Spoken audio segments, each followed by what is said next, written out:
En este video te voy a explicar todo lo nuevo de la actualización 2.4 de Affinity Designer, tanto para la versión de escritorio como la del iPad. Como siempre, el video va a estar dividido en capítulos para que puedas adelantar a la parte que más te interesa, y si mis videos te están resultando útiles, no te olvides de dar me gusta y suscribirte.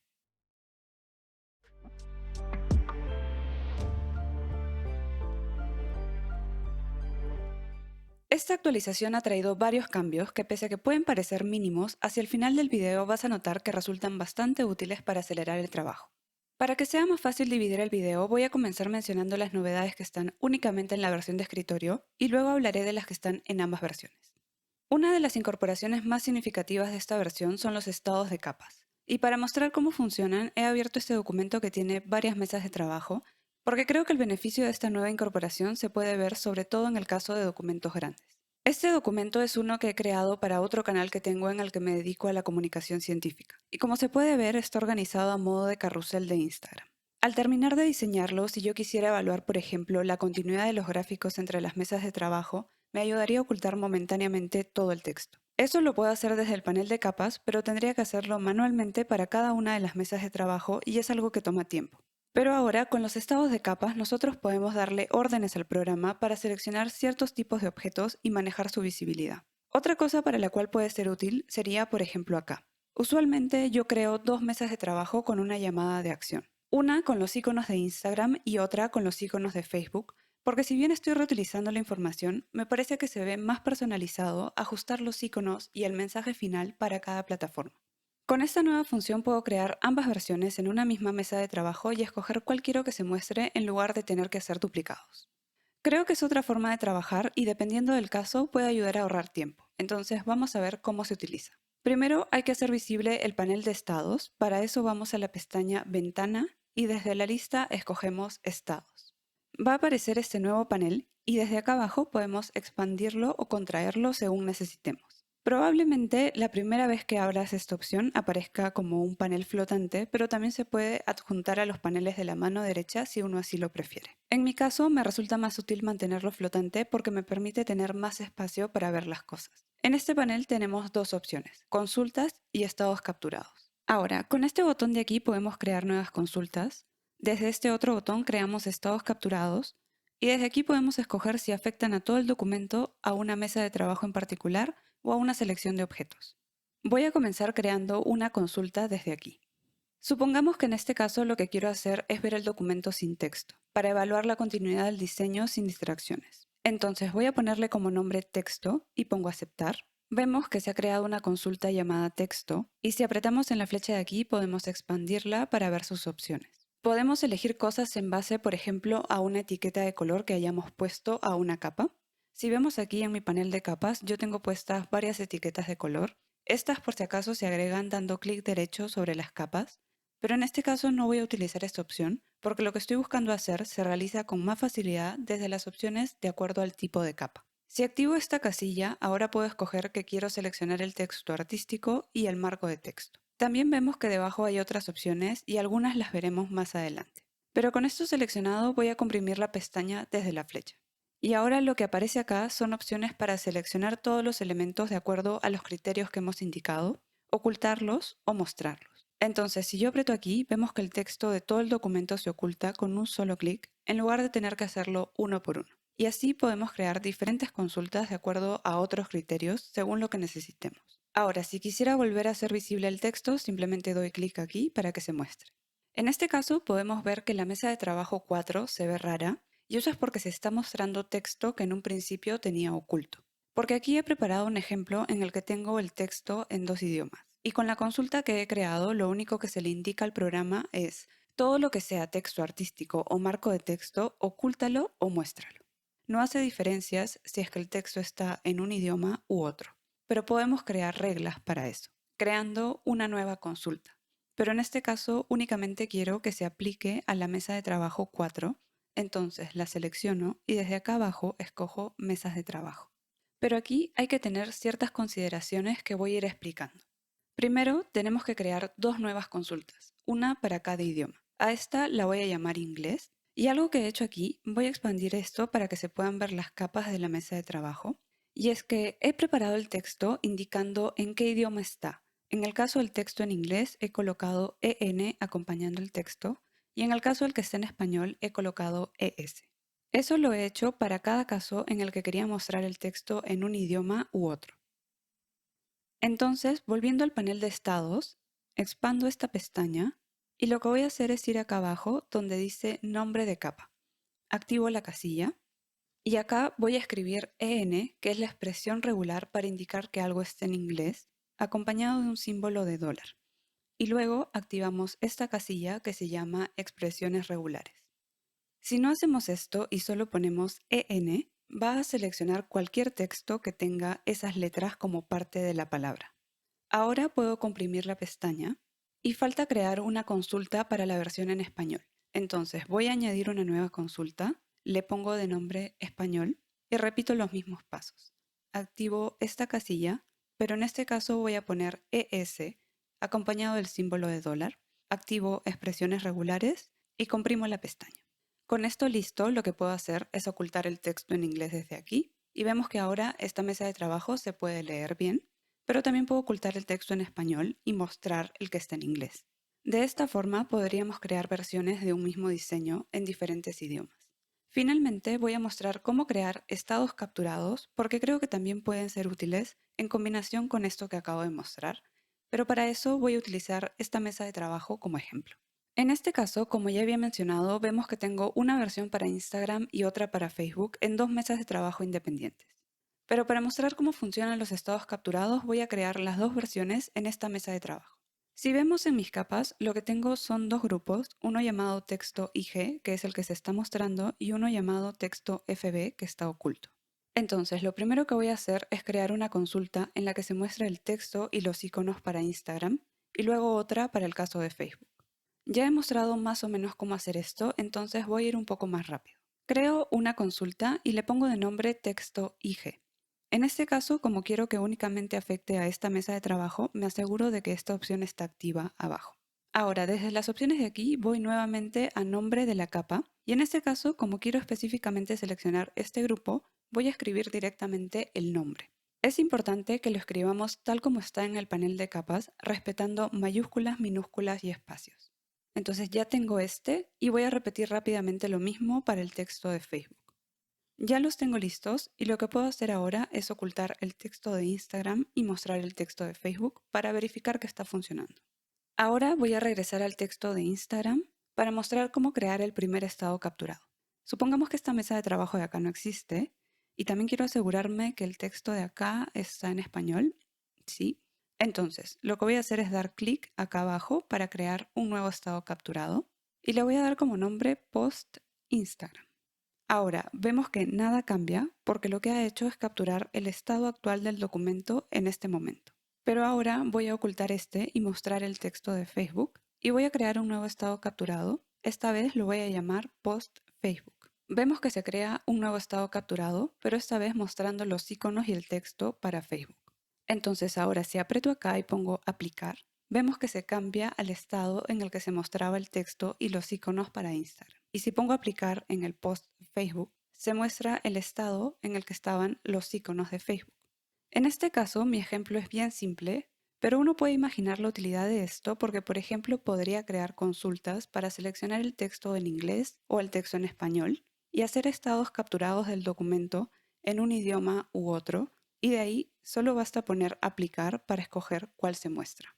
Obviamente esto puede ser aplicado a cosas más allá del texto, pero esto es solamente un ejemplo.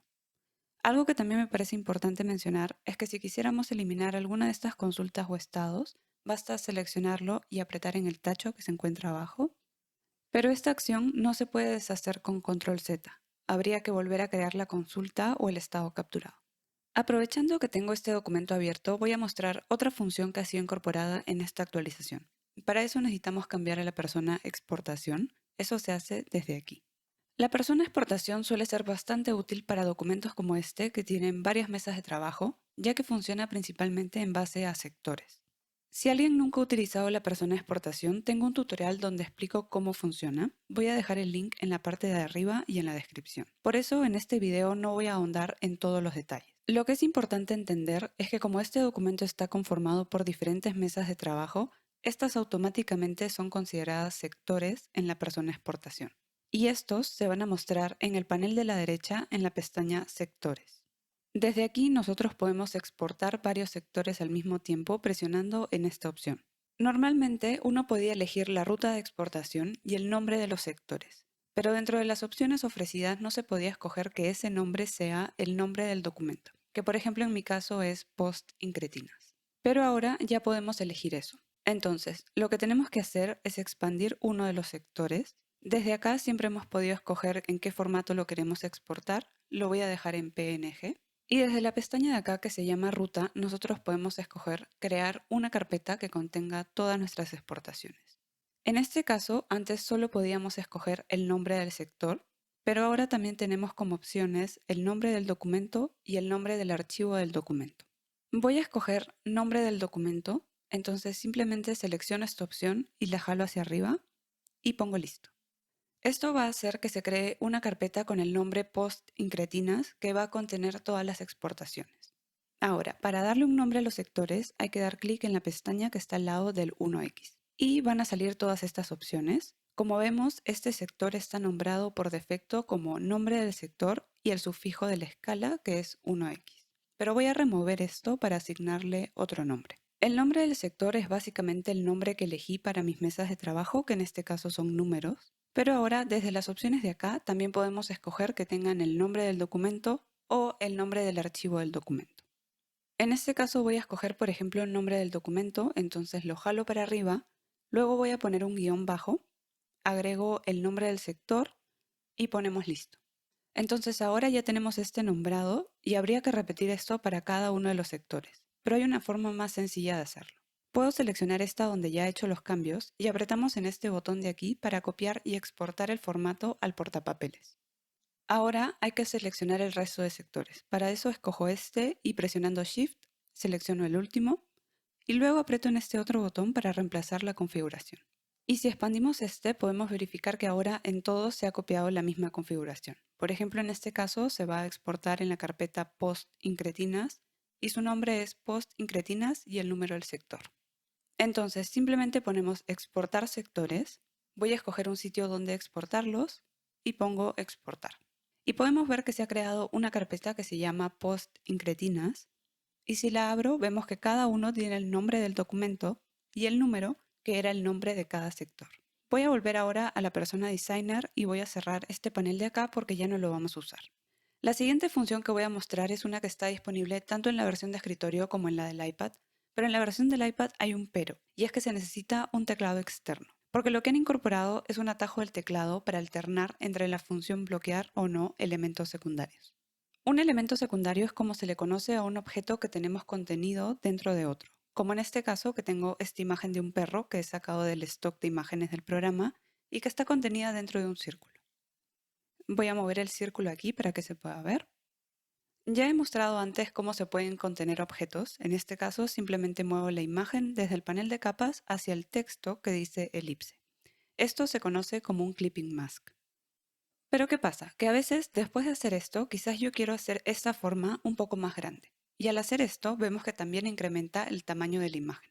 Y por ejemplo, si altero la forma del círculo, la imagen contenida se deforma. Dependiendo del caso, a veces no queremos que esto pase, queremos únicamente cambiar el tamaño del círculo sin afectar los objetos que están contenidos. Eso se logra activando la opción bloquear elementos secundarios, para la cual hay que presionar en la flechita blanca que vemos aquí en el extremo derecho, aunque dependiendo del tamaño de tu monitor quizás puedas ver directamente esta opción en la barra superior. Por ejemplo, si bloqueo esta opción ahora, yo puedo mover el círculo y la imagen ya no se mueve con este. Y si hago el círculo más grande, esto no afecta al tamaño de la imagen. Esta opción siempre ha existido, pero la novedad es que ahora podemos utilizar la barra espaciadora como un atajo del teclado para activar o desactivar esta opción. Entonces, por ejemplo, como ahora tengo activa la opción bloquear elementos secundarios, si aprieto en la barra espaciadora voy a desactivar esta función momentáneamente y puedo mover ambos objetos como uno solo. Pero si suelto la barra espaciadora se vuelve a bloquear el elemento secundario. Este comportamiento va a variar dependiendo de si tenemos esta opción activa o no. Si desactivo la opción, en este caso la función por defecto es que yo pueda mover ambos como uno solo. pero si aprieto la barra espaciadora se bloquea el elemento secundario y ya no se mueven en conjunto. Entonces lo que se ha incorporado es que ahora tenemos este atajo del teclado que nos permite activar momentáneamente la función contraria. La siguiente función me parece bastante útil y es que ahora podemos escoger objetos clave al momento de espaciar horizontal o verticalmente los elementos de nuestro diseño. Aquí tengo un diseño con unas células que, como vemos, no están distribuidas de forma proporcional.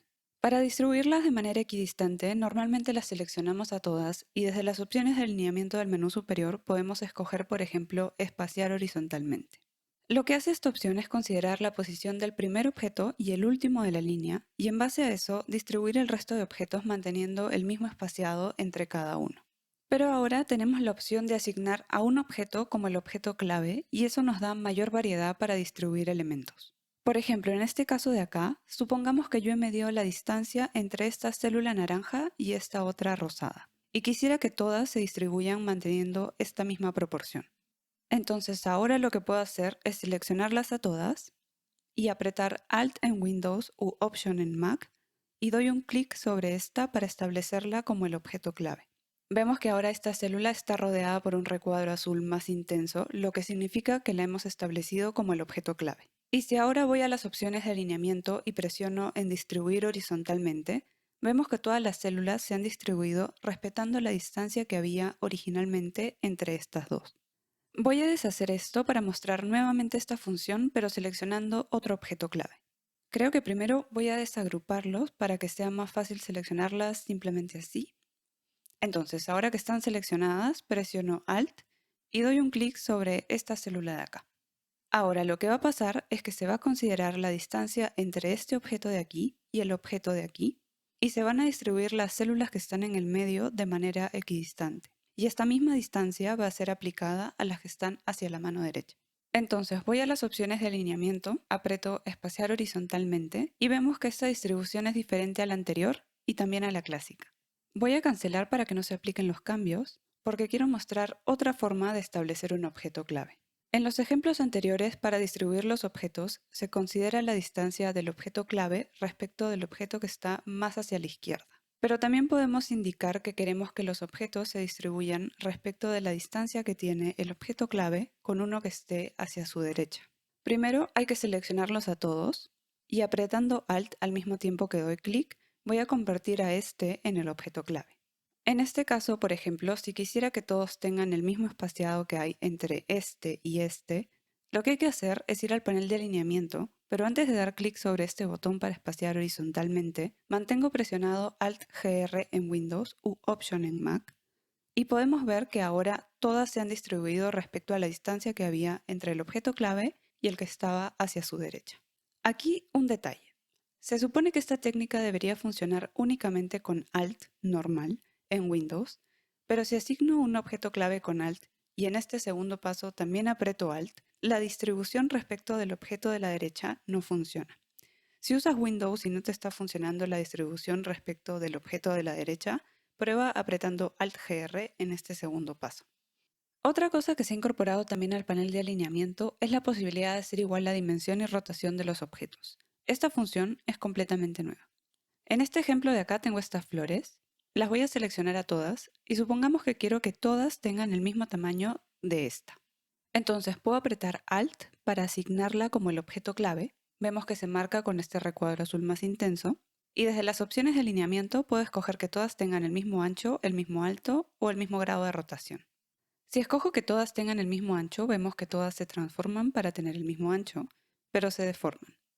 Para que esto no pase, lo que podemos hacer es activar esta casilla de aquí, que permite mantener la relación de aspecto. Y ahora vemos que todas han escalado al mismo tamaño que esta flor inicial, pero cada una manteniendo sus proporciones. Voy a acomodarlas un poco para mostrar otra cosa que también podemos hacer.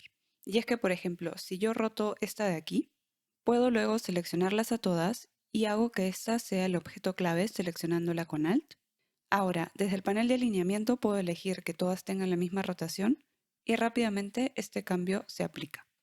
Ahora voy a aprovechar este ejemplo para explicar dos funciones nuevas con un solo gráfico. Acá tengo unas hojas de ginkgo y si las selecciono podemos ver que el cuadro de selección tiene esta forma. Pero por ejemplo, si yo roto esta para acomodarla por acá, vemos que ahora el cuadro de selección también ha rotado junto con el objeto. Y a veces, cuando queremos centrar objetos, tener este cuadro inclinado no ayuda a saber si estamos exactamente en la posición que queremos. En esos casos, ayuda a tener un cuadro de selección recto como este de acá. Cambiar la forma del cuadro de selección es algo que siempre se ha podido hacer. Si por ejemplo tengo seleccionado este objeto y vamos a la pestaña Seleccionar, podemos escoger Cambiar cuadro de selección. El atajo para hacer esto es presionar la tecla del punto. Si doy clic aquí, vemos que eso hace que ahora el cuadro tenga límites regulares. Pero ¿qué pasa? Si yo dejo de seleccionar este objeto y lo vuelvo a seleccionar, vemos que el cuadro de selección vuelve a estar inclinado como en un inicio. Entonces, la función que ha sido incluida es que ahora podemos indicarle al programa que queremos que el cuadro de selección se mantenga con límites regulares. Para establecer eso, primero seleccionamos el objeto, vamos a la pestaña Seleccionar y escogemos Cambiar cuadro de selección. Y volvemos a abrir esta pestaña y ahora tenemos esta opción de aquí que se llama Establecer cuadro de selección. Esto lo que permite es fijar el cuadro de selección a la forma que queremos, de tal manera que si ahora dejo de seleccionar este objeto y lo vuelvo a seleccionar, el cuadro de selección permanece con límites regulares. Voy a repetir los pasos rápidamente para fijar el cuadro de selección de esta otra hoja. Y voy a aprovechar este mismo diseño para mostrar otra incorporación que parece mínima, pero creo que va a ayudar a acelerar un montón la edición de formas. Y es que ahora podemos usar doble clic para alternar entre la herramienta Nodo y la herramienta Mover. Siempre hemos podido dar doble clic cuando tenemos la herramienta Mover activa para activar la herramienta Nodo.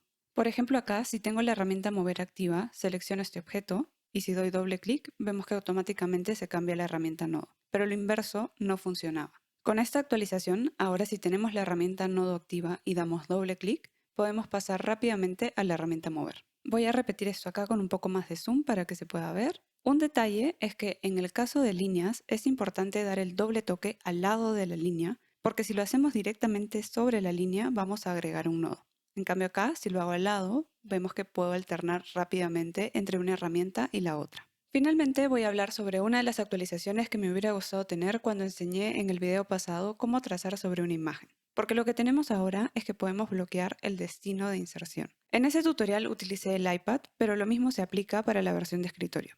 En ese caso enseñé cómo utilizar la herramienta pluma en el modo inteligente, que es este de aquí, para trazar sobre una imagen como la de este loro. Si en ese tutorial hubiera tenido la función que hay ahora, me hubiera ahorrado bastante tiempo. Para mostrar a qué me refiero, primero voy a cambiar el color del trazo para que se pueda ver bien lo que voy a trazar. Y lo que enseñé es que podemos ir trazando con esta herramienta que básicamente hace las curvas por nosotros. Uso el selector de color para aplicar un color de esta zona, pero un truco que enseñé era que para ver mejor conforme vamos trazando, podíamos aprovechar la opción de insertar detrás, que en este caso se encuentra en los botones de aquí. De esa forma podemos ir poco a poco sobre la imagen, como por ejemplo para este caso al hacer el ojo. El problema es que cada vez que uno termina de hacer una forma, hay que volver a activar esta opción para seguir creando capas una detrás de otra. Entonces, por ejemplo, aquí la tendría que haber vuelto a activar para poder dibujar esta forma en la capa correcta.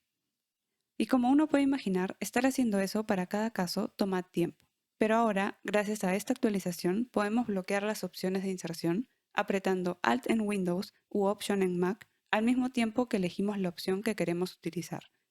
Y esta se va a quedar seleccionada hasta que nosotros la desactivemos. Aunque este sea un cambio pequeño, creo que es uno de los que más puede ayudar a trabajar de forma eficiente. Y ahora voy a mostrar dónde encontrar todas estas funciones en la versión del iPad, empezando por la función de bloquear elementos secundarios. Por si no has visto la explicación para la versión de PC, un elemento secundario es básicamente un elemento que está contenido dentro de otro, en este caso la imagen del perro contenida en el círculo. Vemos que por defecto, si yo muevo o escalo este objeto, su contenido también es afectado por igual. Y a veces no queremos que esto ocurra. Queremos únicamente editar el tamaño del círculo, pero no de su contenido. Para hacer eso en esta versión hay que ir a este botón del menú superior que tiene como icono una flecha blanca y desde acá escoger bloquear elementos secundarios. Cuando hacemos eso podemos ahora cambiar la posición o el tamaño del círculo sin alterar la imagen que está contenida. Siempre hemos podido hacer esto, pero para no tener que estar yendo cada rato a este botón para activar o desactivar la función, lo que se ha incorporado con esta actualización es que ahora podemos utilizar la barra espaciadora de un teclado externo para activar o desactivar momentáneamente esta función. Entonces, para mostrar cómo funciona, voy a conectar un teclado por USB al iPad Y aquí podemos ver que por defecto, cuando tengo bloqueados los elementos secundarios, puedo mover el círculo sin mover la imagen. Pero ahora voy a apretar la barra espaciadora y vemos que se cambia momentáneamente la función. Ahora puedo mover ambos en conjunto. Si suelto, vuelve a bloquearse el elemento secundario y así. Entonces, lo que hay que recordar es que este atajo nos permite hacer la acción contraria a la que está activa en ese momento. La siguiente función que ha sido incorporada es la de poder asignar un objeto clave al momento de espaciar objetos. En este caso, como vemos, tengo un diseño de células que no están espaciadas proporcionalmente. En esta fila de aquí voy a mostrar cómo se realiza el espaciado clásico. Seleccionamos a todas las células y desde las opciones de alineado del menú superior escojo espaciar horizontalmente. Este espaciado considera la distancia entre el primer objeto y el último y se distribuyen todos los objetos del medio de manera equidistante. Pero ahora tenemos más opciones. Por ejemplo, si quisiera que todas mis células tuvieran la misma distancia que hay entre esta y esta. Las selecciono a todas y desde el controlador de comandos activo Option. Luego doy un toque sobre esta de aquí para seleccionarla como el objeto clave. Vemos que está rodeada por un recuadro azul más intenso. Eso nos hace saber que es el objeto clave. Desactivo Option y desde las opciones de arriba escojo espaciar horizontalmente. Vemos que ahora esta distribución ocurre respetando la distancia que había entre esta y esta que escogimos como el objeto clave. Voy a deshacer esto para mostrar cómo ocurriría si escogemos otra célula como objeto clave. Si selecciono todas y ahora, por ejemplo, activo Option y asigno esta de acá como objeto clave, voy a desactivar Option, voy acá y selecciono espaciar horizontalmente. En este caso se ha calculado la distancia que había entre esta y esta que está más hacia el extremo izquierdo. Y todas las que estaban en el medio han sido distribuidas de forma equidistante. Y esa misma distancia ha sido calculada para estas otras dos de acá a la derecha. Voy a deshacer para mostrar otra forma que hay de distribuir objetos respecto de un objeto clave. Para hacer eso, primero seleccionamos todo y asignamos un objeto clave activando Option. En los casos anteriores, la distribución ha sido calculada en base al objeto que está hacia la izquierda del objeto clave. Pero también podemos indicar que queremos que la distancia de la distribución sea calculada en base al objeto que está hacia la derecha. En este caso, hay que mantener activo Option al mismo tiempo que aprieto sobre espaciar horizontalmente. Y podemos ver que ahora todas están siendo distribuidas respecto de la distancia que había entre el objeto clave y el objeto que tenía hacia su derecha, en este caso la célula amarilla. Pero ahora brevemente quiero señalar un detalle, porque nosotros también podemos acceder a las opciones de alineamiento desde el panel de transformación presionando aquí. Como desde la versión 2 tenemos un botón de acceso directo para las opciones de alineamiento, dudo mucho que alguien lo haga a través del panel de transformación. Pero aquí tenemos las funciones para alinear con más detalle, y aquí se encuentran otras nuevas funciones que voy a explicar más adelante. Esto es simplemente para decir que si uno trata de hacer las funciones de alineamiento respecto de un objeto clave desde este panel de aquí, no funciona correctamente, como podemos ver en este caso, que pese a que selecciono un objeto clave con Option, el alineamiento no está respondiendo como debería. No sé por qué lo han hecho así, pero si uno quiere espaciar utilizando el objeto clave, para que funcione bien hay que hacerlo desde el botón de la barra superior. Otra de las funciones añadidas a las opciones de alineamiento es el poder escalar y rotar objetos de manera proporcional, pero en este caso estas opciones no están en el menú superior. Para acceder a ellas hay que ir al panel de transformación, que es este de acá, y desde las opciones que están abajo hay que presionar sobre el botón que se llama Opciones de alineación. Desde acá, como vemos, tenemos las opciones de alineamiento y también aparecen estas nuevas funciones para escalar y rotar los objetos proporcionalmente.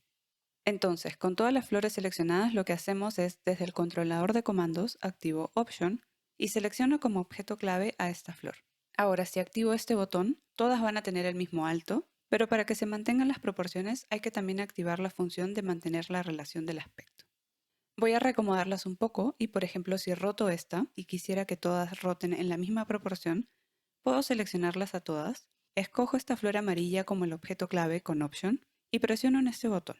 Y esto hace que todas roten por igual. Otra de las nuevas funciones es que podemos establecer el cuadro de selección de un objeto. Normalmente, cuando seleccionamos un objeto, este aparece rodeado por un cuadrado. Pero en el caso de objetos que han sido rotados, como este de aquí, el cuadro aparece inclinado. Y lo mismo se va a generar si es que yo roto, por ejemplo, este objeto de acá. Y a veces, cuando necesitamos centrar objetos uno respecto de otro, nos ayuda a tener el cuadro de selección con bordes regulares como este de aquí. Siempre hemos podido alterar la forma del cuadro de selección desde el botón que tiene una flecha blanca del menú superior, apretando en la opción Cambiar cuadro de selección.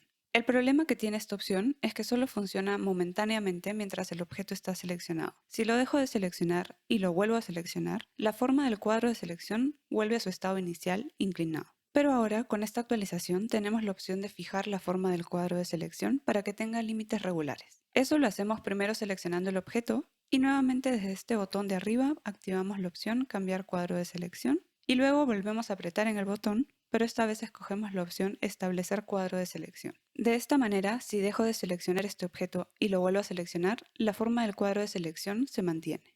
Ahora voy a repetir estos pasos para este de acá. Lo selecciono, desde este botón cambio el cuadro de selección y vuelvo a las opciones del botón para establecer el cuadro de selección. Y voy a aprovechar este diseño para mostrar otra de las funciones que ha sido incluida. Y es que normalmente si yo tengo activa la herramienta Mover, puedo dar doble toque sobre un objeto para cambiar automáticamente a la herramienta Nodo, pero no podíamos hacerlo inverso. Con esta actualización ahora, si yo tengo activa la herramienta Nodo y doy doble toque sobre un objeto, automáticamente cambiamos a la herramienta Mover. Este detalle puede parecer mínimo, pero creo que va a servir bastante para acelerar el trabajo al editar vectores. Entonces acá, por ejemplo, puedo dar doble toque, cambio a la herramienta Mover, vuelvo a dar doble toque, cambio a la herramienta Nodo y así. El único detalle que hay que tener en cuenta es que si estamos con la herramienta nodo y damos doble toque encima de la línea, esto puede hacer que se agregue un nuevo nodo en lugar de cambiar de herramienta. Para que esto funcione sin problemas hay que dar el doble toque al lado de la línea, no encima. Y la última función que quiero mencionar sería la de bloquear el destino de inserción, que esta en particular me hubiera sido súper útil en el tutorial pasado donde enseñé cómo trazar la imagen de este loro. En ese video utilicé la herramienta pluma en el modo inteligente y comencé dibujando el brillo del ojo. Voy a cambiar el color del trazo para que se vea mejor. Entonces lo que hacía es ir trazando sobre las formas y obtenía un color de la zona como este. Para continuar trazando, por ejemplo, la parte negra del ojo, mostré como truco que podíamos cambiar el destino de inserción desde las opciones de aquí a detrás, para dibujar directamente detrás de la forma que acabo de hacer, sin necesidad de estar reacomodando las capas luego. Pero para cada caso, mientras iba dibujando, había que volver al botón de 3 puntos y cambiar el destino de inserción a detrás, porque si no lo hago y continúo dibujando, los objetos por defecto se crean encima de la última capa activa. Como uno puede imaginar, esto es un proceso que quita tiempo. Entonces, lo que han hecho ahora, voy a deshacer primero esto, es que yo puedo bloquear el destino de inserción. Para hacer eso, simplemente activamos Option antes de activar detrás. Y ahora, esta función va a permanecer activa hasta el momento en que yo decida desactivarla. Para eso, solo hay que volver a apretar sobre esta opción. Esta incorporación, pese a que es simple, me parece súper útil ya que nos permite ahorrar bastante tiempo. Y con esto tendríamos terminada la revisión de las incorporaciones que me parecen las más interesantes. De todas maneras, voy a dejar un link a la página de Affinity donde se muestran todas las nuevas funciones. A mí en general esta actualización me ha parecido buena porque creo que han incluido cosas que hacen más eficiente el trabajo. Pero me gustaría saber tu opinión porque sé que aún faltan funciones que muchos piden. Espero que este video te haya servido para aprender algo nuevo y si ha sido así, no te olvides de dar me gusta y suscribirte. Muchas gracias por verme, nos vemos.